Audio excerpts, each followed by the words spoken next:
తెలంగాణ రాష్ట్రంలో కనెక్టివిటీని పెంచడంతో పాటు పర్యాటక రంగాన్ని అంతర్జాతీయ స్థాయికి తీసుకువెళ్లేందుకు వీలుగా ప్రతిపాదిత బుల్లెట్ రైల్ ప్రాజెక్టులను వేగవంతంగా చేయాలని ముఖ్యమంత్రి రేవంత్ రెడ్డి అధికారులను ఆదేశించారు. ఇందుకోసం national high speed railway corporation లిమిటెడ్తో రాష్ట్ర ప్రభుత్వ అధికారులు నిరంతరం సమన్వయం చేసుకోవాలని సూచించారు. హైదరాబాద్లోని మర్రి చెన్నారెడ్డి మానవ వనరుల అభివృద్ధి కేంద్రంలో మంగళవారం high speed rail project Warangal airport పునరుద్ధరణపై సీఎం రేవంత్ రెడ్డి ఉన్నత స్థాయి సమీక్షా సమావేశాన్ని నిర్వహించారు. ఈ సమీక్షా సమావేశంలో భాగంగా అధికారులు మొదటగా ప్రతిపాదిత Hyderabad Pune high speed corridor పురోగతిని ముఖ్యమంత్రికి వివరించారు. ఈ మార్గంలో తెలంగాణ పరిధిలో కోకాపేట, వికారాబాద్లలో రైల్వే స్టేషన్లు వచ్చేలా ప్రాథమిక ప్రతిపాదనలను సిద్ధం చేసినట్లు అధికారులు తెలిపారు. దీనిపై సీఎం రేవంత్ రెడ్డి స్పందిస్తూ కేవలం సాధారణ స్టేషన్లుగా కాకుండా పర్యాటక ప్రాధాన్యతను పరిగణలోనికి తీసుకోవాలని సూచించారు.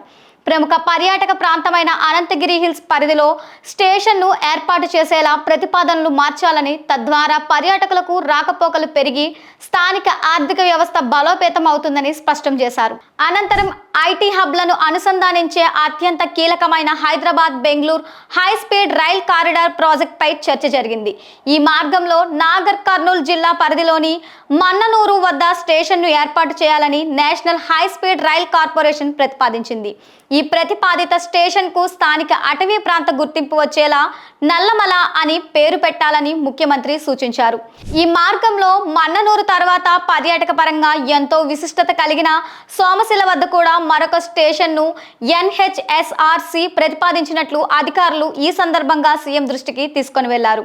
మరోవైపు చారిత్రక నగరమైన వరంగల్ మామునూరు ఎయిర్పోర్ట్ నిర్మాణ నమూనాలపై ముఖ్యమంత్రి కీలక మార్గదర్శకాలు జారీ చేశారు. వరంగల్ ఎయిర్పోర్ట్ భవనం రన్వే డిజైన్లు కాకతీయ సామ్రాజ్య వైభవాన్ని, ఆనాటి చారిత్రక వారసత్వాన్ని ప్రతిబింబించేలా అత్యంత అద్భుతంగా ఉండాలని సీఎం సూచించారు.